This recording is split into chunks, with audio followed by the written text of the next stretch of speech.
আসসালামু আলাইকুম বন্ধুরা, ঈদের উপলক্ষে এই দেখো রাখির পায়েস রান্না করব আমি।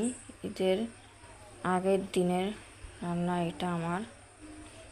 এই দেখো বন্ধুরা, এই যে এটা দুধ বসে দিয়েছি, এক লিটার দুধ। এই যে চাল ভিজিয়ে রেখেছি, কিশমিশ, ওখানে বাদাম। এই যে ঘন করে জাল দিয়ে নিয়েছি আমি। এই যে ছোটো এলাচ দিয়ে দিলাম 4টে। পুরো ভিডিওটাই দেখো প্লিজ বন্ধুরা, কেউ স্কিপ করো না। প্লিজ সাবস্ক্রাইব করো যারা আমার চ্যানেলে নতুন। যারা সাবস্ক্রাইব করেছে তাদের জন্য অসংখ্য ধন্যবাদ।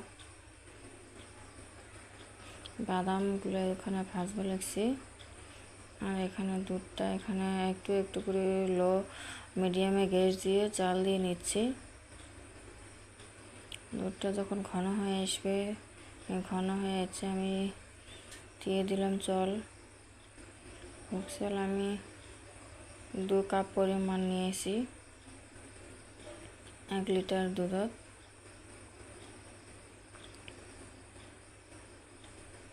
সম্পূর্ণ ভিডিওটাই দেখো বন্ধুরা।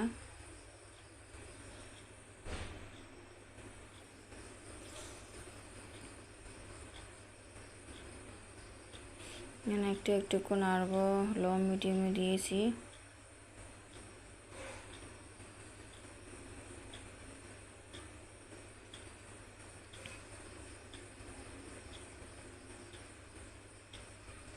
দেখেন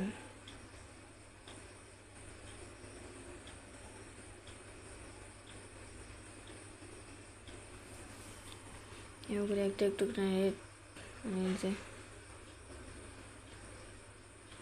এই যে ঘি দিয়ে দিলাম একটু, 1 চামচ না একটু আর কি। আমি ধরো জলটা আমি ঘি দিয়ে মাখিয়ে নিব, কোনো একটুকু আমার খেয়াল নেই, ভুল মনে হারিয়ে গেছে বন্ধুরা। তার জন্য আমি ঘিটা এমনি দিয়ে দিলাম। এই যে বাদাম কিছুগুলো থেতলে নিয়েছি, কিছুগুলো গোটাল আছে। তোমরা চাইলে বাদামটা পিষে দিতে পারো, আমি পিষে দিই নেই, আমি থেতলে দিয়েছি কিছুগুলো গোটাল আছে। আর ঘিটা একটু দিলে পায়েস রান্নার ঘ্রাণটা স্মেল বহুত আসে, আর খাইতে দারুণ স্বাদ হয়। এই দেখো হয়ে আসবে লেগছে পাড়ায়, জলটা আর একটু হবে সিদ্ধ হওয়ার। একটু একটু করে এমন করে জাল দিয়ে নেবে লেগছি আমি। এই যে একটু লবণ দিব, বেশি না, একটু লবণ দিলে ভালো হয়। মিঠা জিনিস তোমাদের ইচ্ছা, দিতেও পারো নাও দিতে পারো, মিঠাটা দিলে ভালো হয়, খাওয়াটার স্বাদটা বেড়ে যায়। এই যে চিনি দিয়ে দিচ্ছি আমি। চিনি এখানে ধরো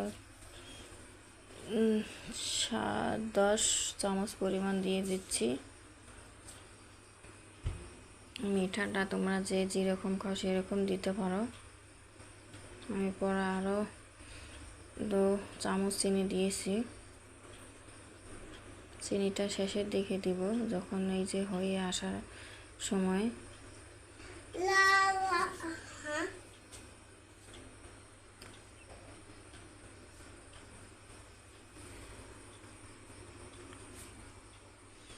এই যে হয়ে, এই যে এখানে আমি একটা পাউডার 10 টাকার প্যাকেটগুলো আছে না আমুলের, ওগুলো একটা মিক্স করে দিয়েছি। চাইলে তোমরা ওখানে দুটো দিতে পারো, দিয়ে গরম পানিতে নিয়ে দুটো দিলে জিনিসটা ভারী হবে, তখন জিনিসটার স্বাদটা বেড়ে যায়। আমি একটা দিয়েছি, তোমরা দুটো দিতে পারো। শেষের দিকে যখন হয়ে আসবো দুটো দিবে, জিনিসটা ভারী হবো, পাউডারটা ভারী হবো, তখন জিনিসটার স্বাদটা বেড়ে যাবে আরও। এই দেখেন কত সুন্দর হয়েছে। আমি কিশমিশটা দিয়ে দিলাম পরে, আগে দিয়ে দিলে দুধটা ফেটে যাব।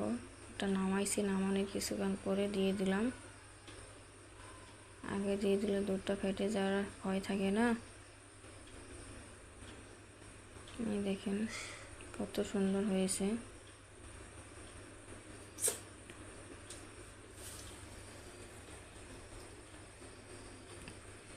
প্লিজ বন্ধুরা কমেন্ট, লাইক, শেয়ার প্লিজ বন্ধুরা করো।